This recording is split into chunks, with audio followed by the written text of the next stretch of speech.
أعوذ بالله من الشيطان الرجيم بسم الله الرحمن الرحيم الحمد لله رب العالمين بارئ الخلائق أجمعين باعث الأنبياء والمرسلين والصلاة والسلام والتحية والإكرام على البشير النذير السراج المنير سيدنا ونبينا وشفيعنا إن شاء الله أبي القاسم محمد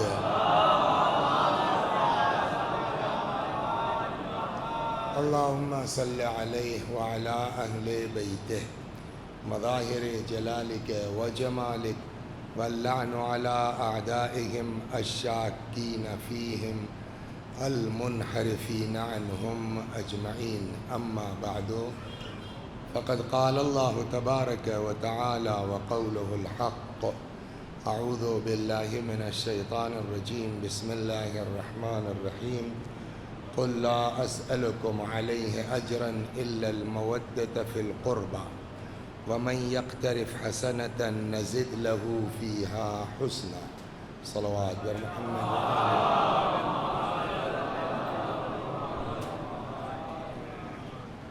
ارشاد حضرت حق جل وعلا ہوتا ہے کہ پیغمبر آپ کہہ دیجئے کہ میں رسالت کی اجرت کے سلسلے میں تم سے کوئی مطالبہ نہیں کرتا مگر یہ کہ میرے قرابت داروں سے محبت کرو، اور یہ بھی کہہ دیجئے کہ جو بھی ہماری بارگاہ میں نیکی لے کے آئے گا ہم اس کی نیکیوں میں اضافہ کرتے جائیں گے۔ تو بات یہاں تک ہماری آئی کہ عشق معیار ہے، بنیاد ہے پورے دین کی۔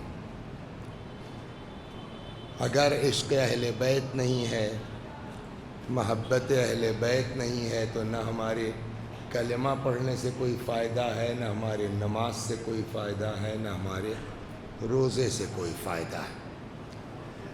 آج جس طرف آپ کو لے کے جانا چاہتے ہیں، بعد مجلس کے میرے ذہن میں تو یہی تھا کہ 6 محرم ہے تو جناب علی اکبر اسی اعتبار سے، لیکن تبدیلی اس عزاخانے میں یہ ہے۔ مرثیہ سنا تھا کہ نہیں سنا تھا؟ مرثیہ کس کا تھا تب؟ تو اس کا مطلب یہ ہے کہ انہوں نے مرثیہ بھی پڑھوایا، اور مجھ سے بھی کئی بار کہا کل علم نکلے گا مول صاحب۔ تو یہ کل علم نکلے گا مول صاحب کا مطلب آپ کیا سمجھتے ہیں؟ میں نے کہا یار عجیب ہو تم لوگ، جو وہ 8 کو نکالنے میں اچھے کو میں کیا کروں؟ کہا کچھ کر لینا مول صاحب، سمجھ گیا؟ تو اس کا مطلب یہ ہے کچھ کر لینا مول صاحب کا مطلب یہ ہے یعنی آپ کو حضرت عباس پر پڑھنا ہے نا؟ مطلب یہی نہ نکلا۔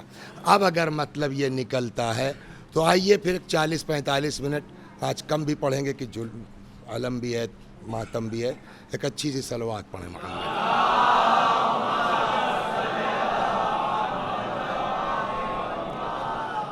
اس سلسلے میں آپ کی خدمت میں 2 حدیثیں بیان کروں گا، ایک چھٹے امام سے ہے اور ایک چوتھے امام سے ہے۔ حضرت عباس کے متعلق فرماتے ہیں کہ کانا عمنا العباس صلب الایمان و نافذ البصیرہ، ہمارے چچا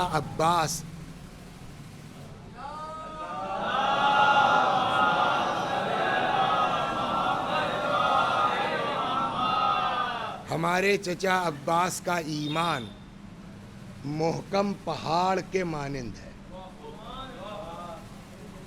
تو اب سوال یہ دیکھیے، قرآن ہو یا اہل بیت، ان کے یہاں مثال میں بھی کوئی نہ کوئی سبب پوشیدہ ہے۔ مثلا میں آپ کو ایک حدیث سناؤں، ذکر العباس میں مرحوم نجم الحسن صاحب کراروی نے لکھا ہے، فرماتے، آواز پہنچ رہی ہے نا؟ فرماتے ہیں کہ امام جعفر صادق علیہ السلام نے فرمایا، بہت توجہ، ہمیں کہا تھے تم پرسوں ہم انتظار کرتے رہ گئے، صلوات بر محمد وعلی۔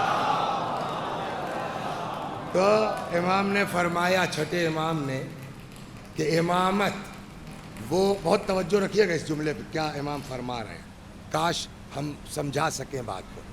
فرماتے ہیں امامت وہ عہدہ الہی ہے جو مخصوص ہے اللہ سے، ٹھیک ہے، یہ ہم کو بھی پتہ ہے، سب جانتے ہیں، لیکن اس کے بعد مثال سنیے۔ فرماتے ہیں امامت وہ عہدہ الہی ہے جو مخصوص ہے اللہ سے، حتیٰ کہ رسول اللہ کو بھی امام بنانے کا اختیار نہیں ہے، ان کو ادھر سے حکم ہوگا یا ایھا الرسول بلغ کا، جس کے لیے ہوگا اس کو پہچنوائیں گے۔ تو یہ ٹھیک ہے، یہ تو قانون ہے اسلام کا کہ امامت وہ عہدہ الہی ہے جس کا تعلق صرف اور صرف، اس کے بعد مثال سنیے آپ، بات یہاں ہے۔ فرماتے ہیں مثلاً، اب یہ چھٹے امام سے ہے، ہمارے جد امیر المومنین بھی چاہتے کہ اپنے بعد عباس کو امام بنا دیں تو ان کو یہ حق نہیں تھا۔ بظاہر ہم یہ سمجھتے ہیں کہ ایک قانون بتایا ہے اور اس میں ایک مثال دے دی ہے، بظاہر یہی تو ہے، لیکن سوال اس بات کا ہے کہ کیا مولا کائنات کے حسن و حسین کے علاوہ صرف حضرت عباس ہی بیٹے تھے؟ محمد حنفیہ ان کے بیٹے نہیں تھے؟ اور جو ہے وہ ان کے فرزند نہیں؟ چار بھائی تو عباسی ہیں سگے، تو یہ عباس کا ہی مثال میں نام کیوں دیا؟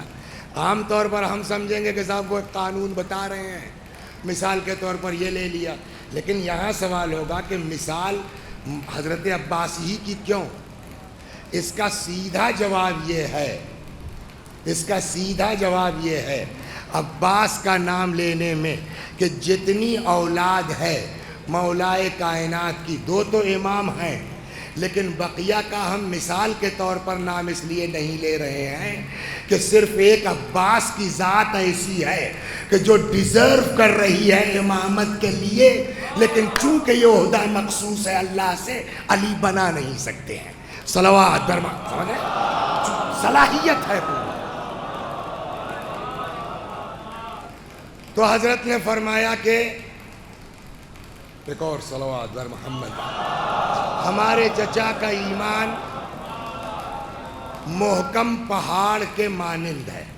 سوال یہ، جب اماموں کی مثال میں اتنی باریکی ہے تو قرآن کی مثال میں ہے نا؟ اب آئیے قرآن سے پوچھیں، امام نے کیا کہا؟ ہمارے چچا عباس کا ایمان، بولیے سہیل بھائی، محکم پہاڑ کے بارے میں قرآن کیا کہتا ہے؟ ارشاد ہوتا الم نجعل الارض مہادا والجبال اوتادا، کیا ہم نے زمین کو گہوارہ نہیں بنایا؟ والجبال اوتادا، اور ہم نے پہاڑوں کو کیل نہیں بنایا؟ تو پہاڑ کے قرآن کیا کہتا ہے پہاڑ کو زمین کے لیے؟ کیل۔ پہاڑ کا فائدہ کیا ہے؟ کہ فضا میں مادہ کشش ہے، پہاڑ کوئی چیز روکنے کے لیے کیل ہی تو ٹھوکی جاتی ہے، تو زمین کو روکنے کے لیے اللہ نے پہاڑ کی کیل لگائی ہے۔ کہتے یہ ہے کہ اگر پہاڑ نہ ہو تو زمین میں زلزلے آ سکتے ہیں، اتھل پتھل ہو سکتی ہے۔ ہمارے چچا عباس کا ایمان محکم پہاڑ کے مانند، یعنی جیسے پہاڑ زمین کو زلزلوں سے بچاتا ہے، ویسے ہی عباس کا ایمان تمہارے ایمان کو زلزلوں سے بچائے۔ صلوات در محمد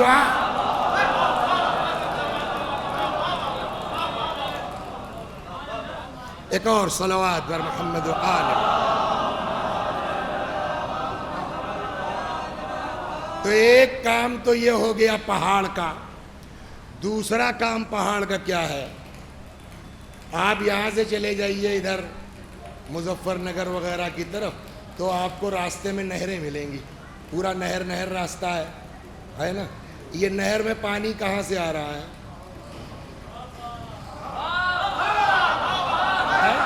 یہ نہر میں پانی، تو کہنے لگے پہاڑ کا کمال یہ ہے کہ وہ جاڑوں میں جب برف گرتی ہے تو برف کو اپنے دامن میں محفوظ کر کے رکھتا ہے. پھر جب گرمی کا زمانہ آتا ہے تو یہی برف پگھلتی ہے اور پھر دریاؤں اور نہروں سے پانی پوری دنیا میں پھیلتا ہے. پھیل کے کیا کرتا ہے کہ یہ نہریں اب کھیتوں کو سینچتی ہیں، یعنی زمین کی ہریالی کس کے وجہ سے ہے؟ کہا پہاڑوں کی وجہ سے. یعنی جیسے پہاڑ ساری زمین کو ہرا بھرا رکھتا ہے، ہمارے چچا عباس کا ایمان تمہارے ایمان کو ہرا بھرا.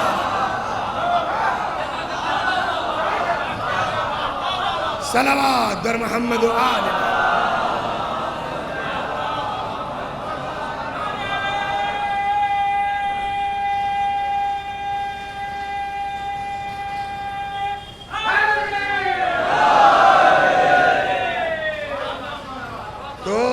یہ ایک حدیث ہو گئی. ایک حدیث اور سنا دیتا ہوں، لیکن اس میں تھوڑا ٹائم لگے گا، بہت واہ واہ تو نہیں ہوگی، لیکن اگر سمجھ گئے تو بڑی مزے کی چیز ہے. دوسری حدیث ہے، امام فرماتے ان للعباس منزلۃ یوم القیامہ یغبط بہا جمیع الشہداء.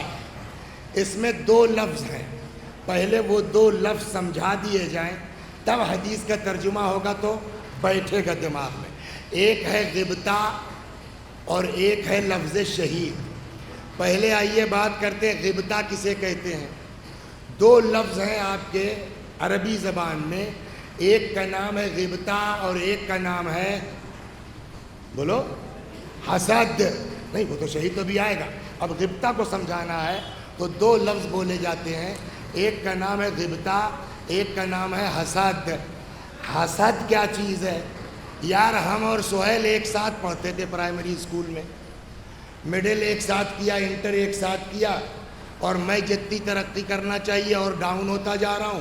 یہ کمبخت بزنس بھی اس کا ٹھیک ہے، مرثیہ بھی بڑھیا پڑھے ہیں، تو اب اس کی ترقی دیکھ کر کے وسیع حسن صاحب جلے جا رہے ہیں. اس کو کیا کہتے ہیں؟ حسد. کہ کسی صورت سے سہیل کو وہاں سے اٹھا کے نیچے، ارے کیا پڑھتا ہے یار، اس کو کچھ آتا بھی ہے، یہ کیا ہے؟ حسد. غبطہ کسے کہتے ہیں؟ ہے یہی چیز، الٹا اس کا.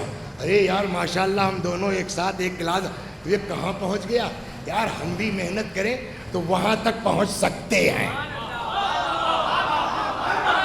دونوں کا ڈفرنس سمجھ میں آیا؟ حسد کسی کو گرا کے اپنے برابر لانا، غبطہ اپنے کو اٹھا کے اس کے برابر پہنچانا. یہ ڈفرنس سمجھ میں آیا نا؟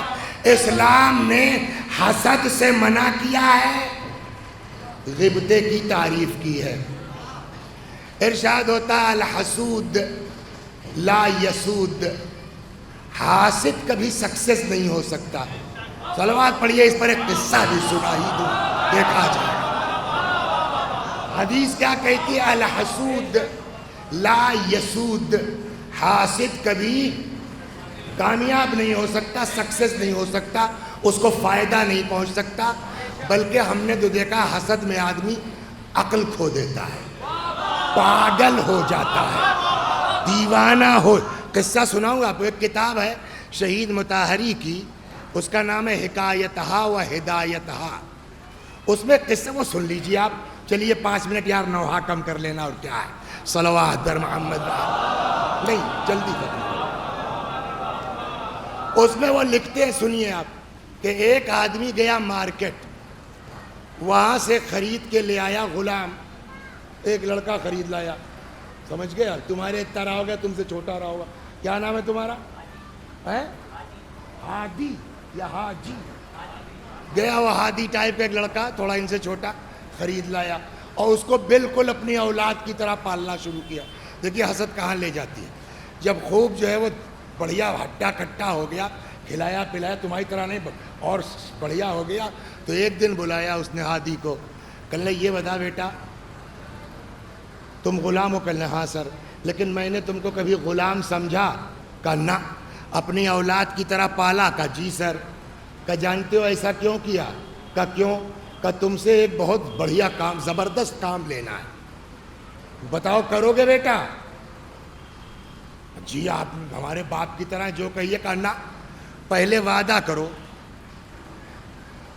وعدہ پکا کہاں کا، پھر نہیں سکتے، کہا نہیں صاحب، کہا ایک کام کرو، یہ بغل میں ہے یہ میرا پڑوسی، اس کی چھت پہ لے چل، مجھے ذبح کر دے، مجھے مار دے، اور یہ میرا سب مال و دولت ہے، یہ سونا چاندی یہ سب ہے، یہ لے کے نکل لیتے۔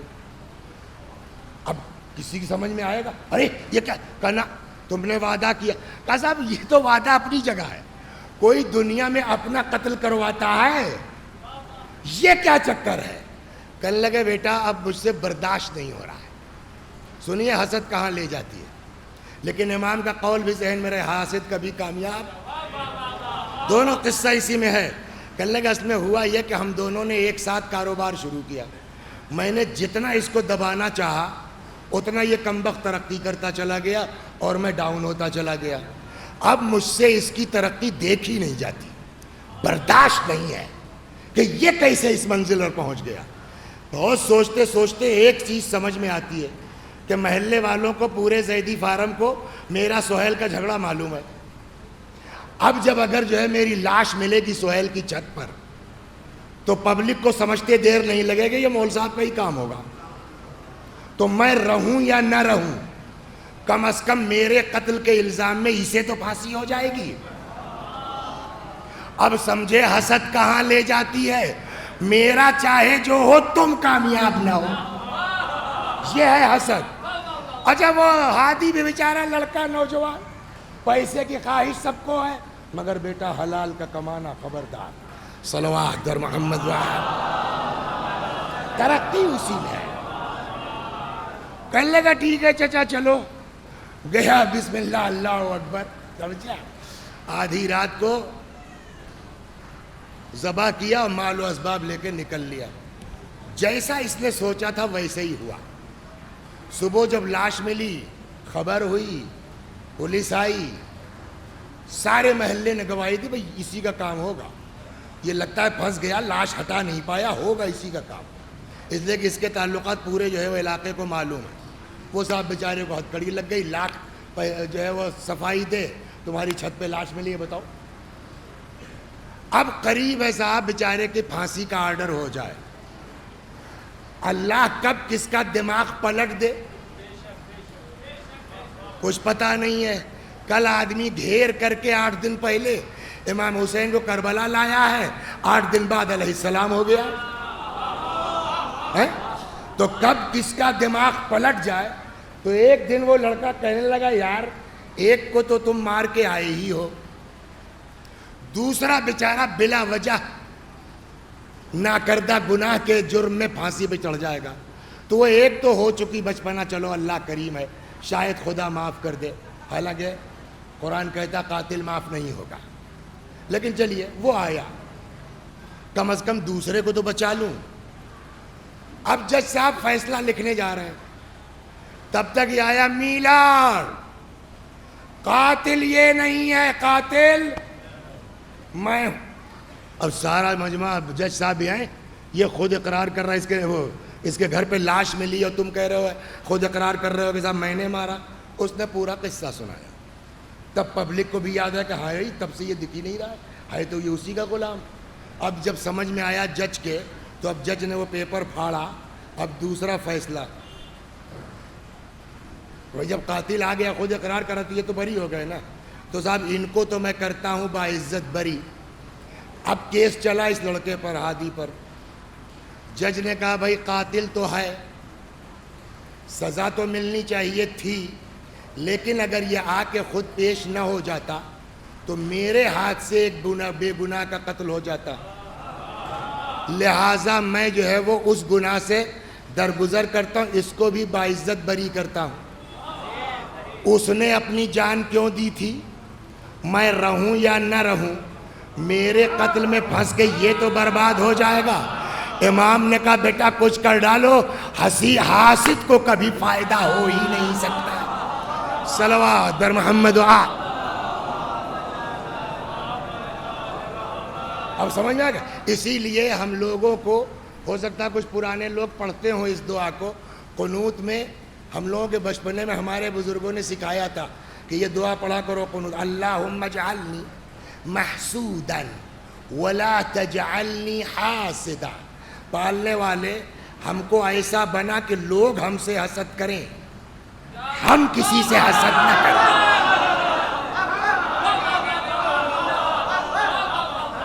تو اب میرے خیال میں دھیرے دھیرے میں اپنے مجمع کو سمجھا لے گیا کہ کیا فرق ہے حسد میں اور غبطہ میں۔ حسد بری چیز ہے، دین نے منع کیا ہے، ائمہ معصومین نے منع کیا ہے۔ غبطہ کیا ہے؟ کسی کی ترقی سے جلنا نہیں، عرشا نہیں، بلکہ کوشش کرنا کہ ہم وہاں تک پہنچ جائیں، یہ کیا کہلاتا ہے؟ غبطہ۔ اب اس کو یہیں چھوڑ دیجئے، پھر سے پوچھ لو ہادی، حسد اور غبطہ، حسد کیا ہے، غبطہ کیا ہے، اچھا کیا ہے، برا کیا ہے؟ غبطہ اچھی چیز ہے، بری بات نہیں، اس کو یہیں چھوڑ دیجئے۔ اب آئیے اس حدیث میں ایک لفظ اور ہے، شہید۔ شہید کس کو کہتے ہیں؟ صلوات بر محمد وآلہ۔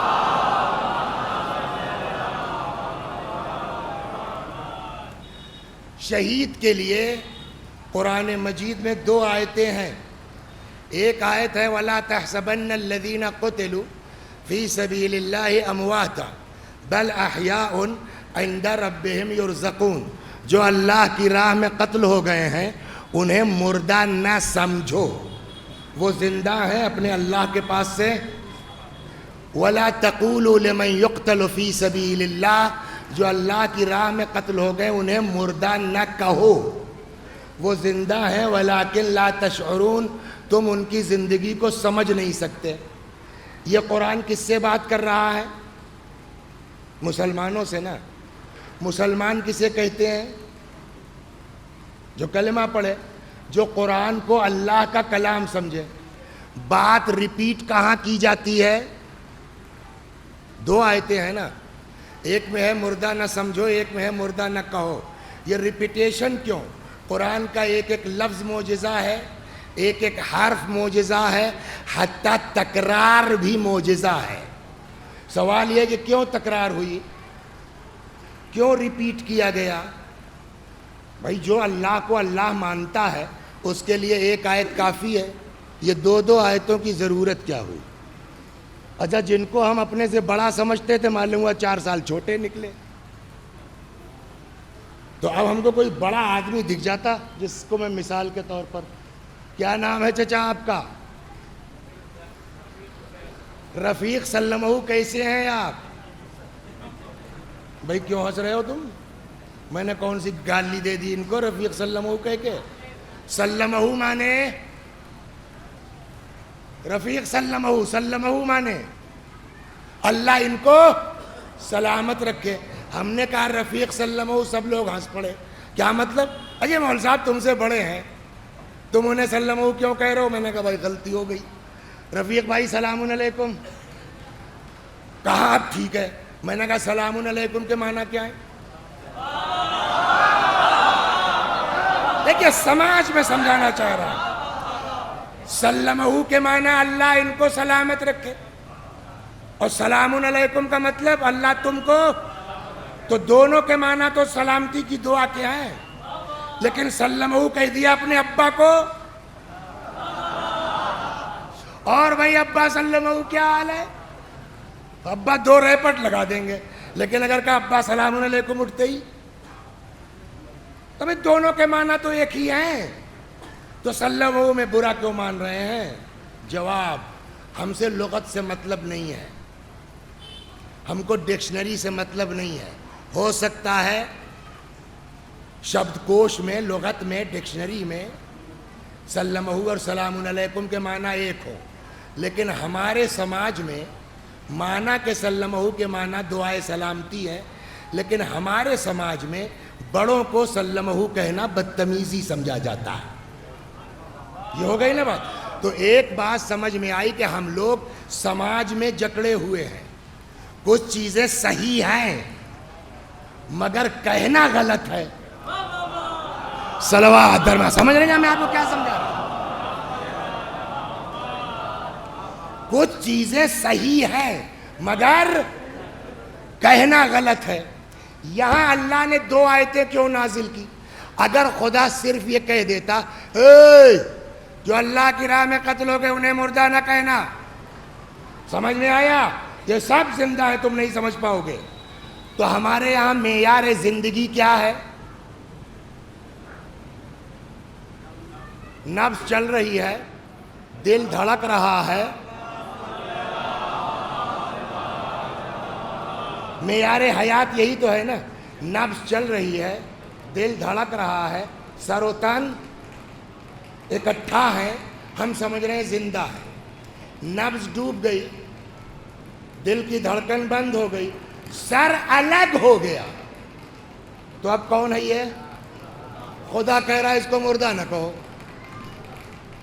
تو ہم کیا سمجھتے کہ یار مر تو گئے ہیں، جیسے جو ہے وہ ان کو سلمہ کہنا بدتمیزی ہے، ویسے ہی چونکہ انہوں نے اللہ کی راہ میں اتنی زبردست قربانی دی ہے کہ مردہ تو ہیں مگر کہو مت،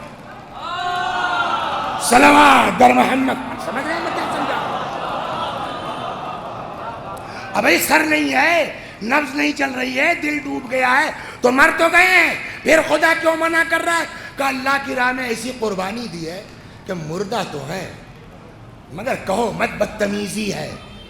خدا سمجھ رہا تھا ہمارے مزاج کو کہ کہیں تم واقعی یہ سمجھ نہ لو کہ شہداء زندہ وندہ نہیں ہیں، رسپیکٹ کے لیے کہا گیا ہے کہ زندہ کہو، اس لیے اللہ نے 2 آیتیں نازل کی، ایک میں کہا گیا مردہ نہ کہنا، ایک میں کہا گیا مردہ نہ سمجھنا۔ ایک آیت زبان پر پہرا بٹھلاتی ہے، دوسری آیت فکر پر پہرا بٹھلاتی ہے، نہ مردہ کہہ سکتے ہو نہ مردہ سمجھ سکتے ہو۔ صلوات در محمد و آل محمد۔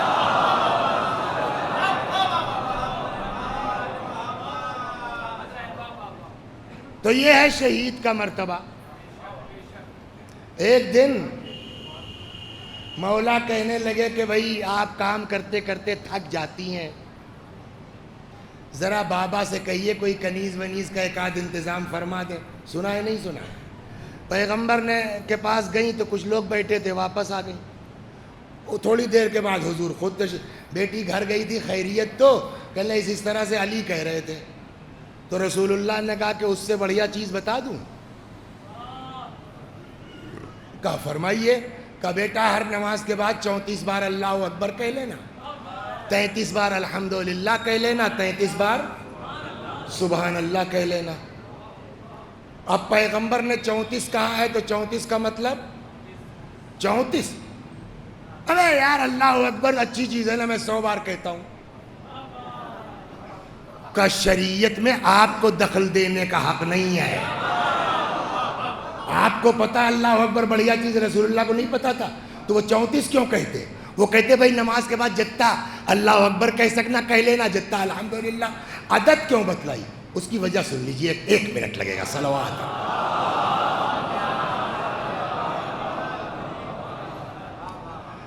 تم کہاں کے ہو؟ دھولی میں نے 9 سال پڑھا عشرہ، مجھے پتا ہے ایک جگہ ایسی ہے جہاں کم سے کم 15 دیگیں سونے کی گڑی ہوئی ہیں، دھولی میں۔ بتاؤں؟ اب بات یہ ہے کہ وہ جو دادا علی کبیر کا امام باڑہ ہے نا، بڑا والا، اس سے جب باہر نکلیے گا، اس سے 50 قدم آپ سیدھے جائیے گا قبرستان کی طرف، اور 50 قدم جانے کے بعد 13 قدم دائیں مڑ جائیے گا، اور 13 قدم دائیں مڑنے کے بعد 8 قدم آپ پھر جائیے گا، وہیں کھودیے گا، مل جائے گا۔ آپ کہنے لگے بھائی میں کوئی بوڑھا تھوڑی ہوں، میں 100 قدم چل لیتا ہوں۔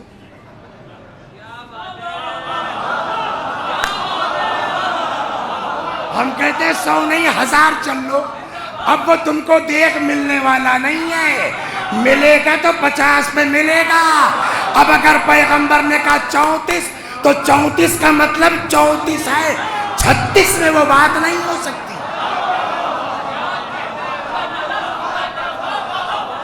صلوات در محمد و آل محمد۔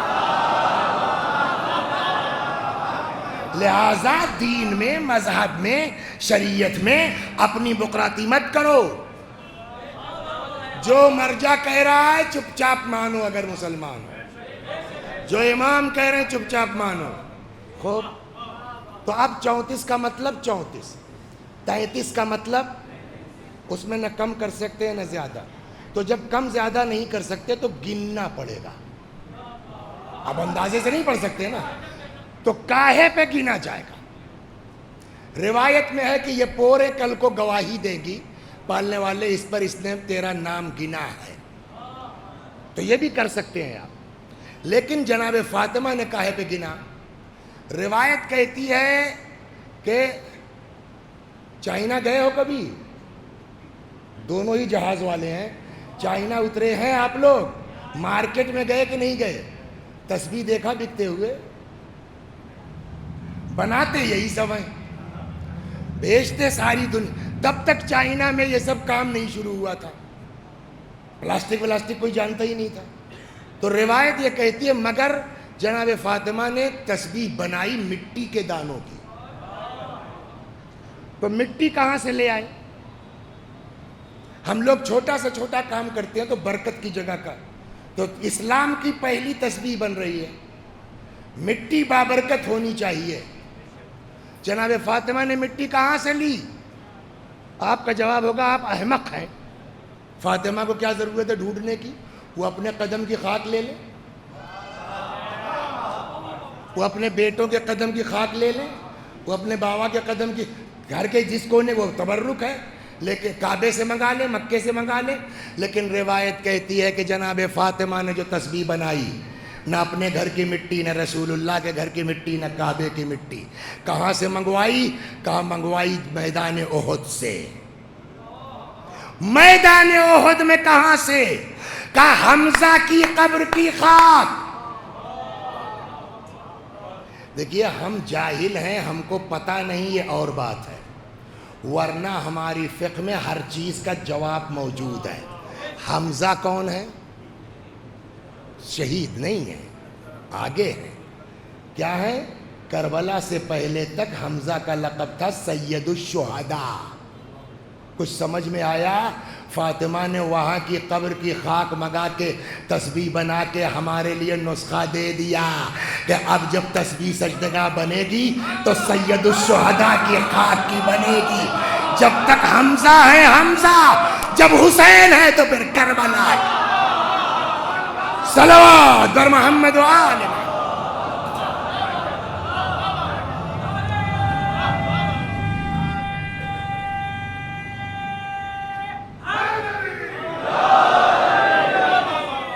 بس مجھ کو 15 منٹ میں ختم کرنا علم بھی ہے. تو اب سمجھ میں غبطہ، ہادی بھائی بھول گئے کہ یاد ہے؟ غبطہ اچھی چیز ہے، غبطہ کو منع نہیں کیا گیا.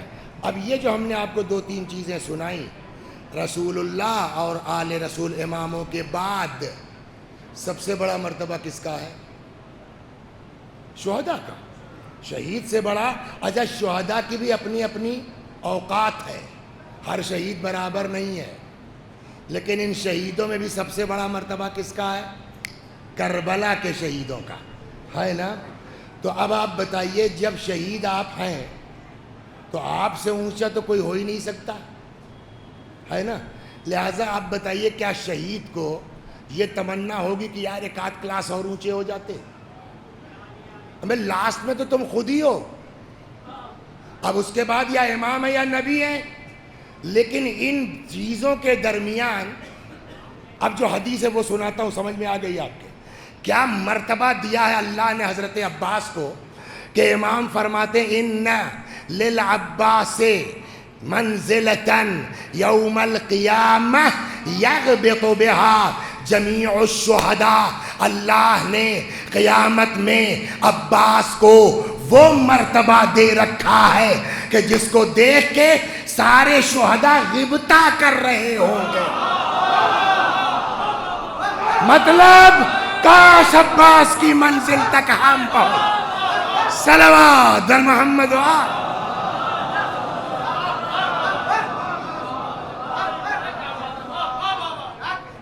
اب اس کے بعد آپ بتائیے کچھ رہ جاتا ہے حضرت عباس کے مرتبے میں؟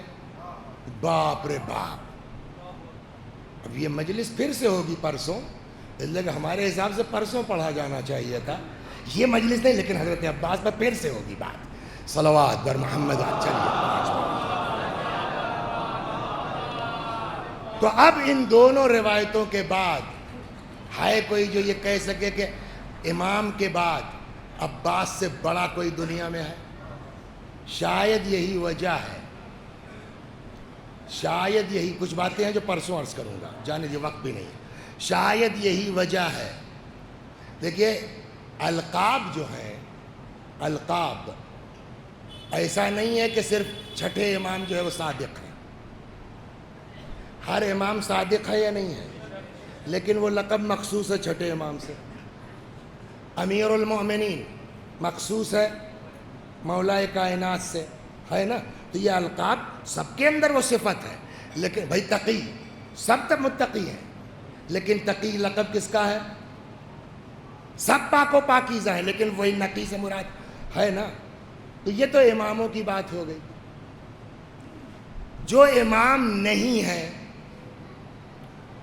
اس میں کسی کو یہ لقب نہیں، بعض اس میں ہے کہ حضرت علی اصغر کے لیے ہے، ورنہ جو لقب حضرت عباس کو ہے اماموں میں بھی 7ویں امام کو چھوڑ کے کسی کے پاس نہیں ہے۔ صلوات بر محمد، ہے یا نہیں ہے؟ اماموں میں بھی 7ویں امام کو چھوڑ کے کسی کے پاس وہ کیا لقب ہے؟ باب الحوائج۔ کیا مطلب ہوا باب الحوائج کا؟ حاجتوں پوری کرنے والا نہیں۔ باب مانے گیٹ، باب یعنی حاجتوں کا دروازہ، مطلب وہی کہ حاجتیں، کیا حضرت علی سے حاجت پوری نہیں ہوگی؟ کیا امام حسین سے حاجت پوری نہیں ہوگی؟ کیا جناب فاطمہ سے حاجت پوری نہیں ہوگی؟ کبھی غور کیا آپ نے کہ یہ لقب اتنے 72 شہداء میں خالی عباس کو کیوں؟ سوال ہے نہیں ہے؟ یہ امام حسین کے سارے ساتھیوں میں صرف عباس کو باب الحوائج کا لقب کیوں؟ جو میری سمجھ میں آیا ہے، میں کوئی کسی کتاب کا حوالہ نہیں ہے، کوئی روایت نہیں ہے، آدمی جب 2-4 چیزیں پڑھتا ہے تو کچھ اپنا بھی دماغ چلتا ہے نا۔ میری سمجھ میں جو بات آئی ہے وہ شاید، وہ بھی میں کہہ رہا ہوں شاید، حضرت عباس کو باب الحوائج کا لقب اس لیے دیا گیا کہ خود ان کی حاجت پوری نہیں ہوئی۔ پتہ نہیں پہنچ گئے آپ؟ نہیں پہنچ گئے؟ پوری کربلا میں پورے دن صرف ایک حاجت تھی میرے آقا کی،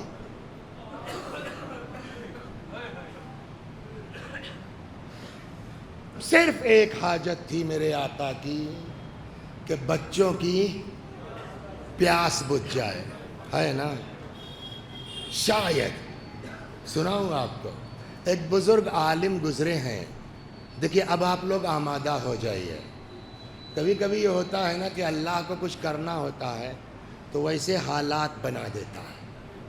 میں جو ہے صبح تک امام باڑے میں آنے تک میرا ارادہ تھا جناب علی اکبر اور اس اعتبار سے فضائل پڑھنے کا، مرثیہ کے بعد میں چینج ہوا، میں نے کہا یار اب سب واقعی علم نکلنا، مرثیہ بھی وہی، چلو تم بھی وہی پڑھ دو۔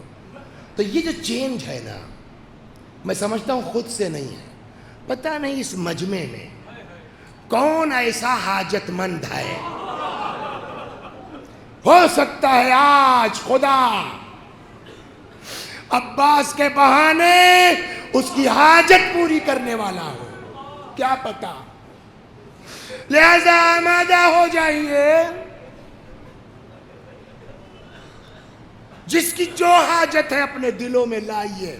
مرحوم شیخ جعفر شوستری رضوان اللہ علیہ رحمت اللہ علیہ مراجع میں ہے۔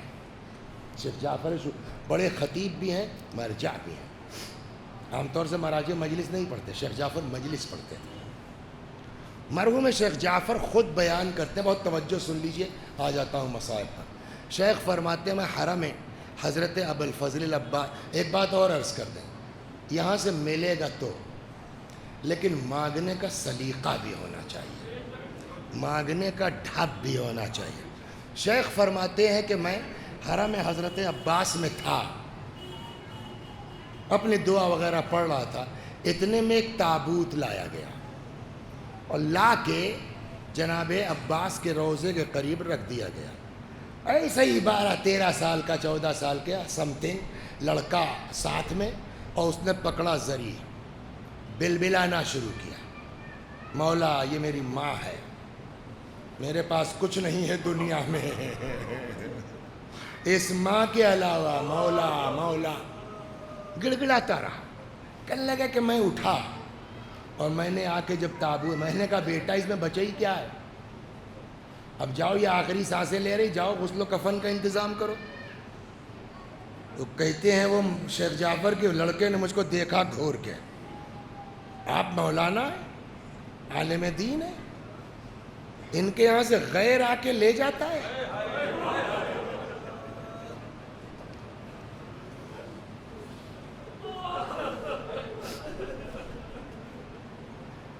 اور واقعی لے جاتا ہے۔ ہمارے یہاں علاقے میں شاہ گنج کے پاس سنا ہوگا آپ نے، بہت پرانی 1904 کا جلوس ہماری ہے، بڑا گاؤں کہتے ہیں اس کو، تو اطراف کے سارے لوگ وہاں پہنچتے ہیں۔ ایک میرے پڑوسی ہیں شریواستو صاحب، سریش بابو نام ہے ان کا، تو میں ہر سال جاتا ہوں، تو وہ مل گئے، میرے گاؤں کے ہیں، میرے پڑوس کے ہیں، سامنے مکان۔ کہنے لگے یار مولانا جو ہے تمہاری تقریر کئے بجے ہوگی؟ ہم نے کہا اتنے بجے۔ کہنے لگے چاہے پہلے چاہے بعد، یہاں جو وہ روضہ ہے جناب سکینہ والا، اس پہ 5 منٹ ہماری مجلس پڑھ دو۔ تو میں نے کہا تمہاری مجلس خیریت تو ہنسی مذاق، میں نے کہا تم کو کیا سمجھ میں آ گیا مجلس کا، پرانے نحو ہی پڑھتے۔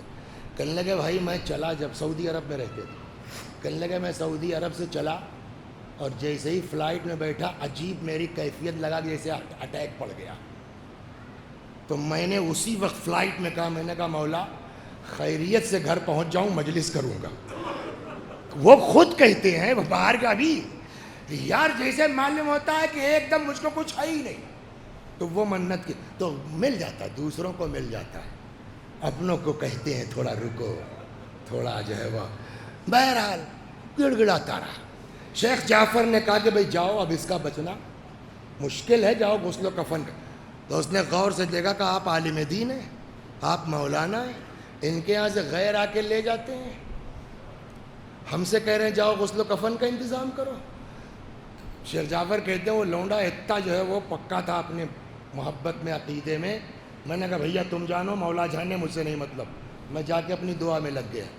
پھر وہ کہتے ہیں کہ مگر اچانک اس نے ایسی بدتمیزی کی، اپنے حساب سے کہا کہ میں لرس گیا، ہل گیا۔ کیا؟ زری کو ایسے پکڑا اس نے، کہنے لگا عباس دوسرے آ کے لے جاتے ہیں اور میں اتنی دیر سے چیخ رہا ہوں، میری نہیں سن رہے ہو؟ مولا میری بات سن لو، اگر میری ماں کو شفا نہیں ملی میں نجف چلا جاؤں گا، مولا سے شکایت کروں گا تمہاری۔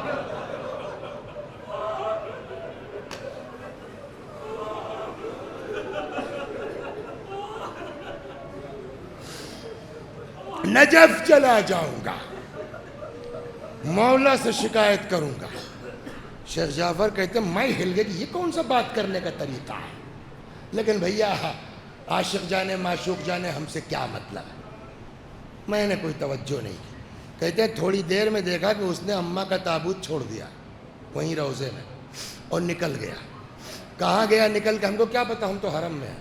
تھوڑی دیر کے بعد تابوت میں جنبش ہوئی، وہ بڑھیا اٹھ کے بیٹھ گئی، سمجھ رہے ہیں؟ اتنے میں وہ لڑکا آ گیا، اماں نے بیٹے کا ہاتھ تھاما، بیٹے نے ماں کا ہاتھ تھاما، اور اب زری کا طواف شروع کیا۔ نکلنا چاہتے، میں نے پکڑا، میں نے کہا رک جاؤ، یہ کیا ہوا، کیسے شفا ملی؟ کا تم ہی تو کہہ رہے تھے نا جاؤ غسل و کفن کا انتظام کرو، دیکھا لے لیا میں نے۔ کہ ہوا کیا؟ کہ میں یہاں سے چلا، تھوڑا سا چلا تھا، کربلا سے باہر جیسے ہی پہنچا، دیکھا ایک سوار آ رہا ہے۔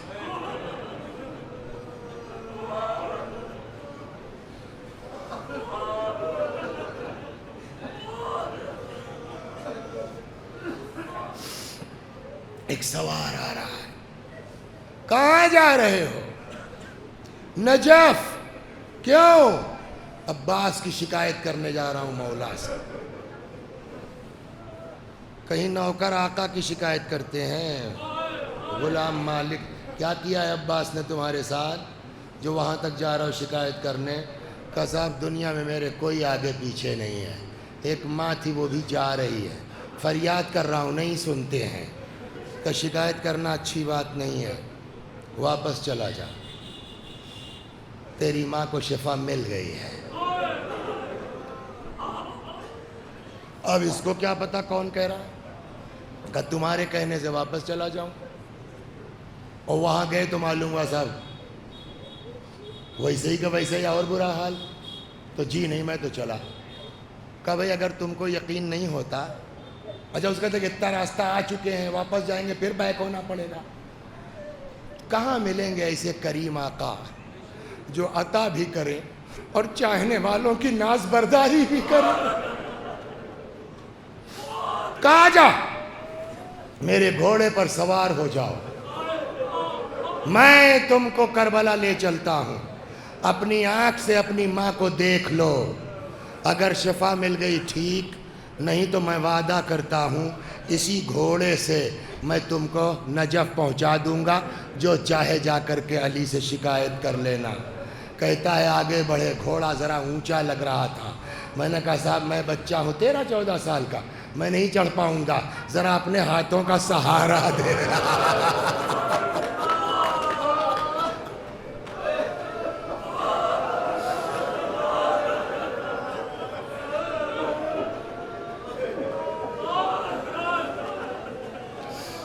جزاکم ربکم، ذرا اپنے ہاتھوں کا سہارا دے دو۔ بس ایک جملہ فرمایا کہ اے عباس کے نام پر مانگنے والے، تجھے نہیں پتا دنیا کی حاجتیں پوری کرنے والا خود اس کی حاجت کربلا میں پوری نہ ہوئی۔ اللہ اکبر۔ اس مجلس کے بعد عباس کی نشانی، عباس کا پرچم، علم برآمد ہوگا۔ 2 جملے سن لیجئے ختم و دعا۔ جب یہ لٹا ہوا قافلہ شام پہنچا نا تو سارا سامان بھی پیش ہوا، اس سامان میں علم بھی تھا۔ روایت کہتی ہے کہ جب علم سامنے رکھا گیا اس ملعون خدا لعنت کرے یزید کے، تو علم کو دیکھتا ہے۔ روایت کہتی ہے کہ کوئی جگہ علم کی سالم نہیں تھی جہاں تیر وغیرہ نہ لگے ہوں۔ آپ مصائب سنتے رہتے ہیں نا کہ کوشش یہ تھی کسی صورت سے ان کو پانی نہ لے جانے دیا جائے، تو ڈر بھی رہے ہیں، دور بھی ہیں، تیر بھی مار رہے ہیں، تو نہ جانے کتنے تیر چلے ہوں گے تب جا کے مشکیزے میں لگا ہے، تو وہ تیر کبھی یہاں لگ رہا ہے کبھی وہاں لگ رہا ہے۔ تو روایت کہتی ہے کہ علم کی کوئی جگہ صحیح سلامت نہیں تھی کہ جہاں تیر نہ لگا ہو، الا مقبض الید، سوائے اس جگہ کے جہاں پکڑا جاتا ہے۔ پتہ نہیں پہنچے آپ نہیں پہنچے؟ یزید نے دیکھا، کہتے اٹھتا تھا بیٹھتا تھا کہ یہ کیسے جگہ سالم ہے، یہ عباس کے ہاتھ میں؟ کہتا ہاں تو واقعی بھائی سے بھائی کی وفاداری یہی ہے۔ اللہ اکبر۔ بس 2 جملے، گر پڑے گھوڑے سے، بس علم چونکہ بس علم پہ کہہ کے جاتا ہوں، گر پڑے گھوڑے سے، حضرت عباس نے آواز دیا اخا ادرک اخا، امام کے کانوں میں آواز پہنچی، آئے عباس کے سرہانے بیٹھ گئے، سر کو زانوؤں پہ رکھ لیا، بڑی محبت سے بڑے پیار سے بھائی بھائی سے باتیں کر رہا ہے۔ کوئی خواہش ہو تو بتاؤ، لاش خیمے میں نہ لے جائیے گا۔ کیوں؟ آپ کہتے تھے نا تم فوج کے سردار ہو، بیویاں سردار کی لاش دیکھ کے برداشت نہیں کر پائیں گی۔ دوسری وجہ یہ ہے میں نے بچوں سے پانی کا وعدہ کیا تھا، میں نہیں چاہتا بغیر پانی کے میری لاش بھی خیمے میں جائے۔ دوسری خواہش ہے بھئی یہ سن لیجئے اور ختم دعا، آگے چلتا۔ دوسری خواہش یہ ہے آقا میری ایک آنکھ میں تیر ہے، دوسری میں خون ہے، سوچتا ہوں چلتے چلتے آپ کی زیارت کر لوں، اگر خون صاف کر دیتے آپ۔ ایک کوئی مذاکر تھا، قم کی بات ہے، یہی مصائب پڑھا انہوں نے، جب ممبر سے اترے تو کسی بزرگ عالم نے ٹوکا، بیٹا ایسی روایتیں مت پڑھا کرو جس کی سند ضعیف ہے، جس کی سند کمزور ہے۔ وہ بیچارہ کم تھا ان سے، جی جی حضور۔ جن بزرگوار نے ٹوکا تھا وہ فرماتے ہیں رات کو میں نے دیکھا حضرت عباس کو تشریف لائے ہیں، فرماتے ہیں تم کربلا میں تھے، تمہیں پتہ ہے تیر کا قصہ کیا ہے؟ میں بتاؤں؟ جی مولا۔ فرماتے ہیں جب دونوں ہاتھ میرے قلم ہو گئے، اتنے میں آ کے ایک تیر آنکھوں میں لگا، ہاتھ ہوتا تو ہاتھوں سے تیر کو نکال لیتا، ہاتھ تو تھا نہیں، میں نے سر کو جنبش دی، جب تیر نہ نکلا سر کو جھکایا کہ زانوؤں کے بیچ دبا کے سر اٹھا لے تیر نکل جائے، کہ اتنے میں پیچھے سے ایک گرز پڑا، عباس کا سر پھٹا۔ جزاکم ربکم۔ بآخری فعل بھائی بھائی میں باتیں کر رہا تھا کہ اتنے میں موت کا پسینہ آیا، عباس نے ایک ہچکی لی، روح نکل گئی۔ وہ حسین جو عباس کا سر زانوں پہ رکھ کے بڑی محبت سے باتیں، پتہ ہے مولا کی کیفیت کیا ہوئی ہے؟ کہتے ہیں جیسے ہی عباس کی روح نکلی، روایت کہتی ہے مولا نے سر زمین پہ رکھ دیا، کھڑے ہو گئے، آسمان کو تکتے ہیں، کمر پہ ہاتھ رکھ لیتے ہیں، اس کے بعد اپنے آپ کو عباس پہ گرا دیتے، ایک دو نہیں بار بار اٹھتے تھے، آسمان کو تکتے تھے، اپنے آپ کو عباس کے لاشے پہ گرا دیتے تھے۔ بھیا کمر ٹوٹ گئی، بھیا تدبیر کے راستے بند ہو گئے، رو رہے ہیں۔ کوئی ہے جو آ کے امام حسین کو عباس سے الگ کر دے؟ لیکن آگے ابھی بہت کام ہے نا، بڑا کام ہے نا، ابھی کیا کریں؟ واپس جانا ہے، عباس کی لاش لے نہیں جا سکتے۔ روایت کہتی آقا نے خالی علم لیا ہاتھ میں۔ عجب بچوں کا مزاج کیا ہے کہ بھئی اب تو دیکھو پیاس بجھ جائے گی، اب تو چچا چلے گئے، اب تو پانی آ ہی جائے گا، یہی ہے نا۔ روایت کہتی ہے کہ اب جو ہے وہ عباس کا علم لے کے مولا چلے تو پہلے امام تو نہیں دکھائی دیے ہوں گے نا، علم تو اونچا ہے، 3 میل کا فاصلہ اس زمانے میں کہتے ہیں خیمے سے اور فرات تک کا تھا، اب تو بہتے بہتے قریب آ گئی۔ تو کہتے ہیں کہ جب دور سے جب دیکھا بچوں نے تو پہلے علم دکھے گا نا، یہ تو نہیں پتا بچوں کو کہ علم کس کے ہاتھ میں ہے۔ بچوں کا اطمینان بڑھ گیا، وہ دیکھو علم آ رہا ہے، وہ دیکھو علم آ رہا ہے، اب تو پیاس بجھ جائے گی۔ خدا نہ کرے آس بندھ جانے کے بعد کسی کی ٹوٹ جائے، لیکن ایسا بچوں کو اعتبار تھا کہ جب مولا خیمے کے قریب پہنچ گئے نا، جب دیکھ لیا بچوں نے کہ علم عباس کے ہاتھ میں نہیں بلکہ امام کے ہاتھ میں ہے، تب بھی بچوں کو یہ یقین تھوڑی ہوا کہ عباس مار دیے گئے ہوں گے۔ بچے سمجھے ابھی وہ لڑائی کر رہے ہیں، چنانچہ کہتے وہ کم سن بچی آئی، کہتی ہے بابا اینا عمنا العباس، ارے میرے چچا عباس کہاں ہیں؟ حل یجاہد، کیا ابھی وہ جہادی کر رہے ہیں؟ امام نے فرمایا بیٹا اب عباس نہیں ہے۔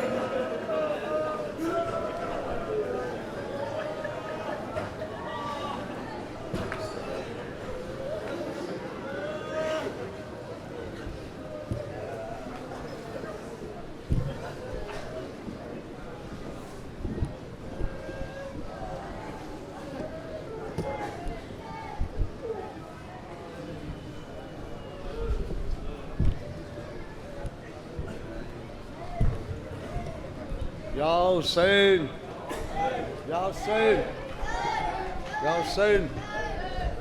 حسین